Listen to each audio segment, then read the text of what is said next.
Hello all of you, welcome to all of you in a chapter 3rd class 7th history। हमने already 2 classes ले ली हैं इसके रिलेटेड। फर्स्ट इंट्रोडक्शन और सेकंड था कि हमारे जो रूलर्स हैं establishment of the Delhi sultans. Okay, अब बात आती है एस्टैब्लिशमेंट हो गया, अब हमें पता चेक करना है कि finding out about the Delhi sultans. हमें इनके बारे में पता कैसे चलता है, फाइंडिंग आउट, हमने कहाँ से इनको ढूंढ निकाला कि ये कैसे थे, कहाँ थे, कब थे, कितने ड्यूरेशन तक थे, इन सारी बातों के बारे में। ठीक है, तो इस चैप्टर में, इस वीडियो में, इस टॉपिक में हम इन्हीं के बारे में पढ़ेंगे, क्या था, कहाँ था, कैसे हुआ, इन सब के बारे में। तो चलिए स्टार्ट करते हैं अपने चैप्टर थर्ड के थर्ड पॉइंट के साथ में, finding out about the Delhi sultans. Okay, मैं नेहा सिंह स्वागत करती हूँ आपका SST फंडा के यूट्यूब चैनल पे, and please subscribe my channel and like it also. Thank you. चलिए, तो although inscriptions, coins and architecture provided a lot of information, especially valuable art histories, हमें जितने भी वैल्यूबल हिस्ट्रीज, इतिहास के बारे में, हिस्ट्रीज मीन्स जो इतिहास में जो कुछ लिखा गया है, ठीक है, उसके बारे में हमें जो भी पता चलता है वो कहाँ से पता चलता है। मेन इसके 3 सोर्सेज हैं, inscription, coins and architecture. Inscription, किसी राजा ने कहीं पे कोई चीज़ें अपने बारे में खुदवा दी, कि जैसे दीवारों पे कहीं लिखवा दिया, या बड़े बड़े पत्थरों पे उसने कुछ लिखवाया कि ये ऐसा एरिया है, इसको मैंने अब कैप्चर किया इस सन में, इस तरीके से। कॉइन्स, हम सबको पता है जो राजा हैं वो अपने कॉइन्स चलाते थे और उस पर अपने नाम, सन या अपनी मोहरें लगवाते थे। उनसे भी पता चलता है कि ये राजा ने इतने ड्यूरेशन तक सोने के या चांदी के या तांबे के जो कॉइन्स हैं वो चलवाए थे, उसका वेट क्या होता था, किस कॉइन को कितनी वैल्यू दी जाती थी, इन सब के बारे में। And the last is architecture. Architecture जैसे उस टाइम पे राजा लोगों ने महल बनवाए, नहरें, कैनल्स बनवाए, ठीक है, या पार्क बनवाए, कुछ भी ऐसी चीज़ें, अलग अलग मॉन्यूमेंट्स बनवाए, उन सब में वहाँ पे उन्होंने कुछ ना कुछ अपना डिटेल ज़रूर लिखवाया कि ये मैंने बनवाया है, ये इस राजा ने यहाँ से यहाँ तक उसका ड्यूरेशन रहा, क्यों बनवाया है ये भी लिखा, कि क्या उसने कोई बैटल जीता था, या वो उसने अपनी रानी के लिए बनवाया है, या कुछ भी ऐसा, या उसने आम जनता के लिए बनवाया है, इस तरीके से। तो ये 3 मेन सोर्सेज हैं जहाँ से हमें पता चलता है कि हमें हिस्ट्रीज के बारे में या दिल्ली सुल्तान्स के बारे में कहाँ से इतनी इंफॉर्मेशन हमने कलेक्ट करी है।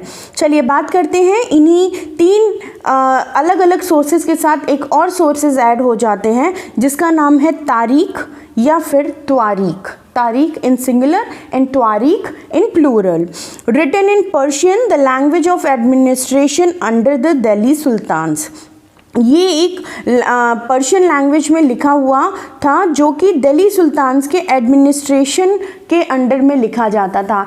अब दिल्ली सुल्तान्स के अंडर में कौन होगा, वहाँ के जो पोएट्स होंगे, दरबार के कोटरीज होंगे, या फिर वहाँ के जो राजा के करीबी लोग होंगे, वो लोग। तो इससे हमें 2 चीज़ें पता चलती हैं, एक कि जो तारीख या त्वारीख लिखी गई थी, ये जो वहाँ के एडमिनिस्ट्रेशन से संबंधित लोग थे उन्होंने लिखी, and the second thing is कि ये जब लिखी गई है तो इसमें सिर्फ जो ऑथर थे या जो पोएट थे सिर्फ उन्होंने लिखी है, जो राजा के करीबी लोग होते थे, और ये पर्शियन लैंग्वेज में लिखी गई है। ओके, चलिए, द ऑथर्स ऑफ त्वारीख। त्वारीख मतलब जो पूरी बुक्स के जो कलेक्शन है ना, बहुत सारे जो हिस्ट्रीज के मैन्युस्क्रिप्ट्स उस टाइम लिखी गई थी, उनको हम त्वारीख कहते हैं। तो द ऑथर्स ऑफ त्वारीख वो लर्न मैन। लर्न मैन मतलब होता है स्कॉलर मैन। स्कॉलर मीन्स कि जो विद्वान थे उस टाइम के, पढ़े, आम जनता तो इतनी पढ़ी लिखी नहीं थी, ना ही उसके पास इतना राजा से संबंधित कोई नॉलेज था। भाई राजा एक अलग महल में अलग तरीके से रह रहा है, आम जनता गाँव में रह रही है, उसका वहाँ उतना आना जाना नहीं है। तो इसलिए लर्न मैन जो होते थे, जो राजा से संबंधित जो ऑथर्स होते थे, कोर्टरिस्ट होते थे, वो लोग होते थे।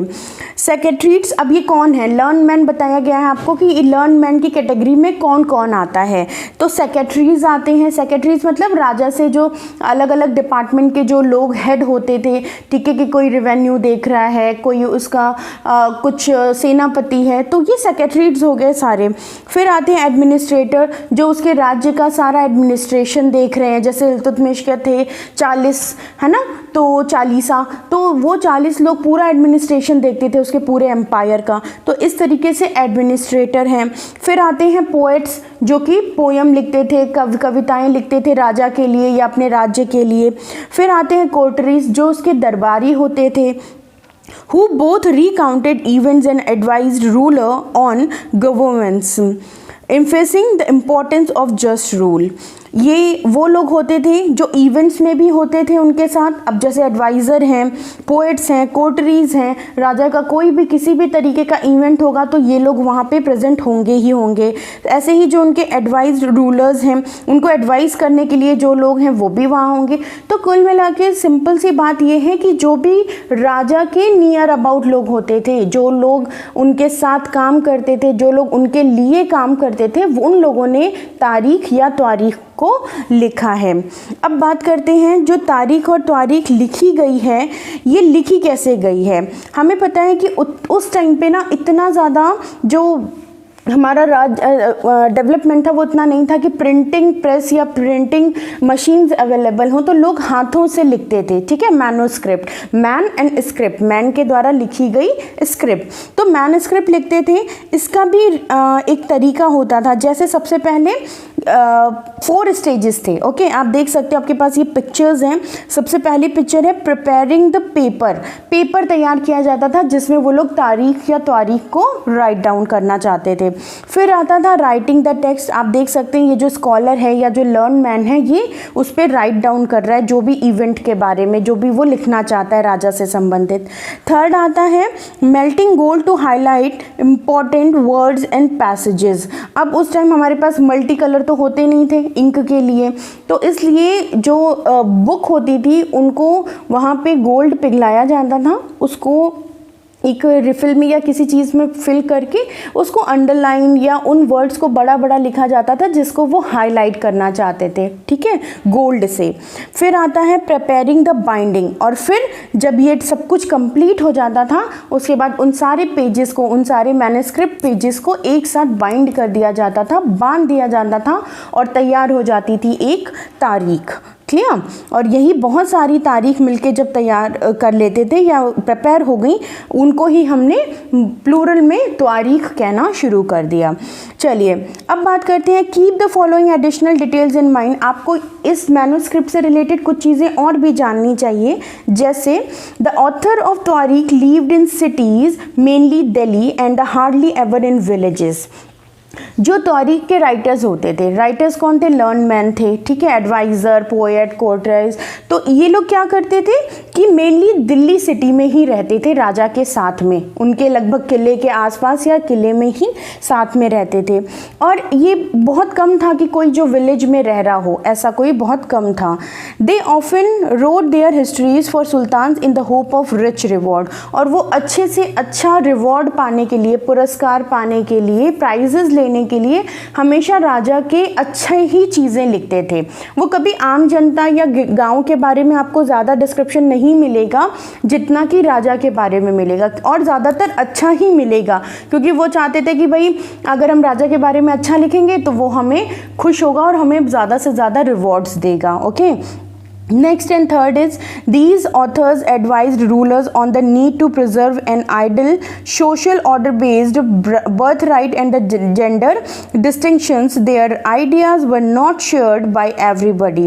और ये क्या करते थे, राजा को एडवाइस करते थे कि कैसे आपको एक आइडियल सोशल ऑर्डर मेंटेन करना चाहिए, बनाना चाहिए, प्रिजर्व करना चाहिए। जैसे मैं बहुत बड़ा राजा हूँ तो मैं चाहूँगा मेरा जो बच्चा है, बेटा, या मेरी जो आने वाली जनरेशंस हैं वो भी राजा ही बने, है ना। तो इसलिए वो पहले ही उनको एडवाइस करते थे कि आप बर्थ राइट जैसा एक रूल बना दीजिए कि राजा का बेटा ही राजा होगा, या फिर जेंडर डिस्टिंक्शंस करिए, जैसे वुमेन को उतना ज़्यादा पावर मत दीजिए जिससे वो हमेशा मेन के अंडर में ही रहें। अगर आप वुमेन को ज़्यादा पावर देंगे तो वो ऊपर उठने लगेंगी, और जो ज़्यादा कैपेबल हो जाएंगी तो हमारे लिए परेशानी हो जाएगी। तो इस तरीके की एडवाइस जो राजा होता था, जो एडवाइजर्स होते थे वो राजा को, सुल्तान को देते रहते थे। इसका एक बहुत अच्छा एग्जाम्पल है रज़िया सुल्तान।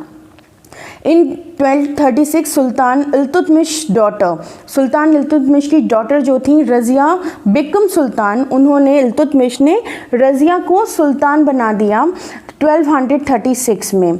The chronicle of the age, उस टाइम के जो इतिहास लेखक हैं जिन्होंने इस बारे में लिखा है, उसमें एक बहुत फेमस नाम है Minhaj e Siraj, recognise that she was more able and qualified than all her brothers. उन्होंने बोला इस चीज़ को कि जो रज़िया थी वो उनके बाकी 4 या 5 भाइयों से बहुत ज़्यादा एबल थी, क्वालिफाइड थी, सब कुछ था, लेकिन शी वॉज मोर एबल, वो बहुत ज़्यादा एबल थी, क्वालिफाइड थी अपने सारे भाइयों से।